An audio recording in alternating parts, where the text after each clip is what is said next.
Hello friends, welcome to our YouTube channel e Pathshala. जैसा कि आपको विजय सर ने बताया कि हमारे चैनल पे 9th और 10th की कुछ नए सब्जेक्ट्स ऐड हो रहे हैं। मैं पूजा आपको 9th और 10th की साइंस सब्जेक्ट्स पढ़ाऊंगी। तो डेट शीट आ गई आपके फाइनल पेपर की। तो देखते हैं सिलेबस, कौन कौन सा चैप्टर्स आपके फाइनल पेपर में आ रहे हैं। तो देखते हैं कौन कितने चैप्टर्स और कौन से चैप्टर्स आ रहे हैं आपके फाइनल पेपर में। साइंस सब्जेक्ट कोड क्या है साइंस का? 086 है।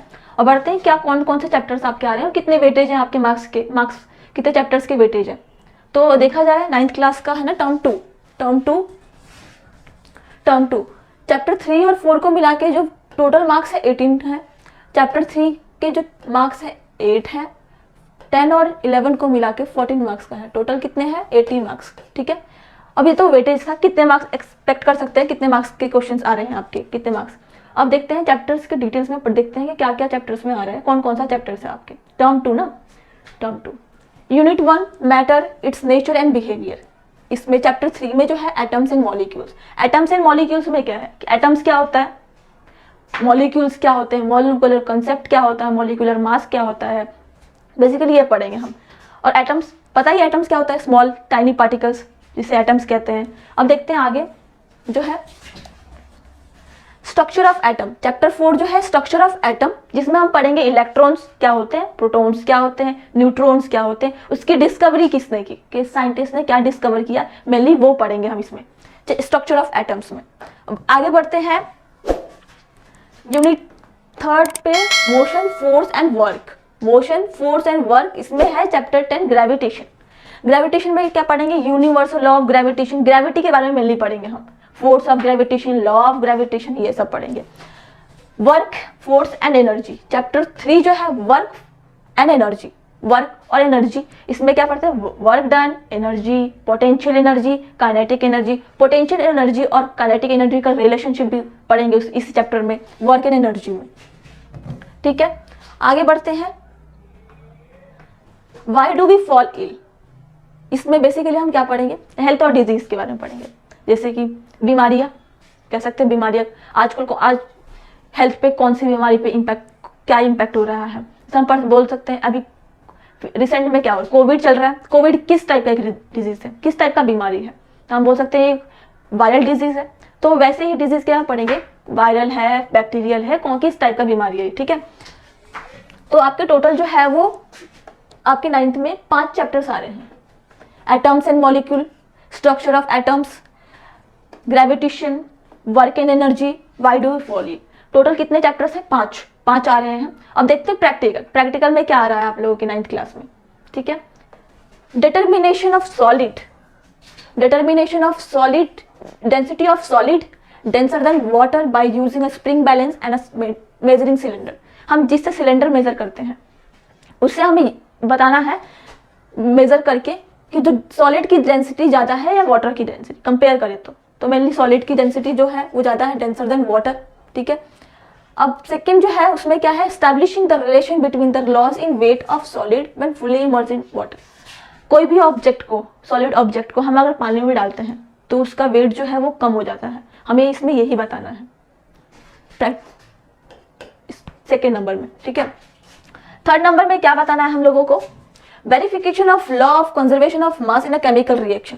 केमिकल रिएक्शन में जो law of conservation of mass को हमें प्रूव करना है, जस्टिफाई करना है, वेरीफाई करना है। ठीक है, तो आपके 3 जो थे वो प्रैक्टिकल टर्म 2 का सिलेबस था 9th क्लास।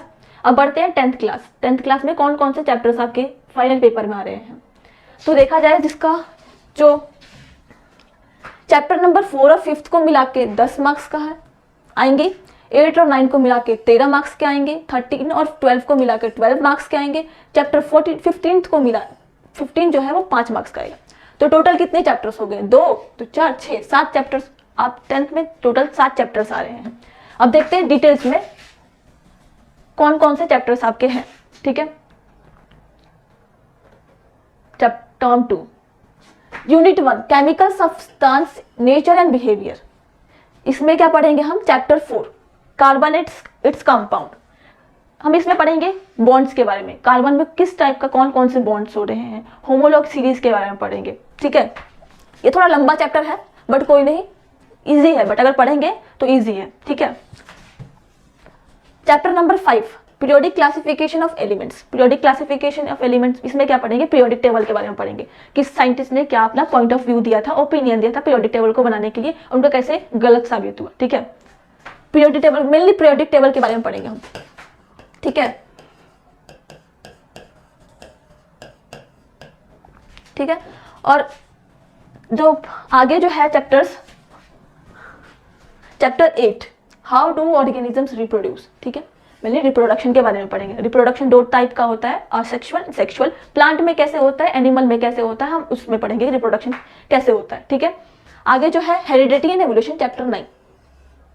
हेरिडिटी क्या होता है, एवोल्यूशन क्या होता है, इनहेरिटेंस, जो लॉ ऑफ इनहेरिटेंस रेट है उसके बारे में पढ़ेंगे, सेक्स डिटरमिनेशन के बारे में पढ़ेंगे, ठीक है। आगे बढ़ते हैं,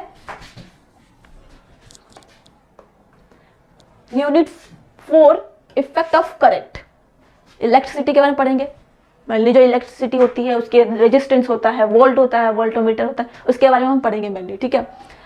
chapter 13, magnetic effect of current. Magnetic field, electromagnetic field, electric motor, Fleming left hand rule, right hand rule, इसके बारे में पढ़ेंगे, ठीक है।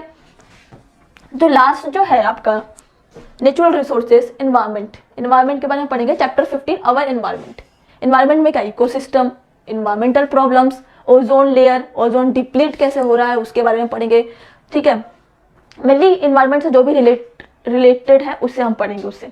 अब टोटल कितने चैप्टर्स थे आपके, 7 चैप्टर्स थे 10th क्लास टर्म 2 का। तो अब देखते हैं प्रैक्टिकल। प्रैक्टिकल में क्या आ रहा है आपका, ठीक है, टर्म 2 ना, term 2। Studying the dependence of potential difference across a resistor on a current passing through it and determining its resistance, also plotting a graph between V and I. V क्या है यहाँ पे, potential difference, ठीक है। I क्या है यहाँ पे आपका, resistor on a current। अब resistance का फॉर्मूला क्या होता है, V upon I, V upon I। अब इस फॉर्मूला में हमें V दिया है, I दिया है। अब हमें V और I को वैल्यू पुट करके जो भी उसका रेजिस्टेंस आएगा उसको हमें ग्राफ में प्लॉट करना है, ठीक है।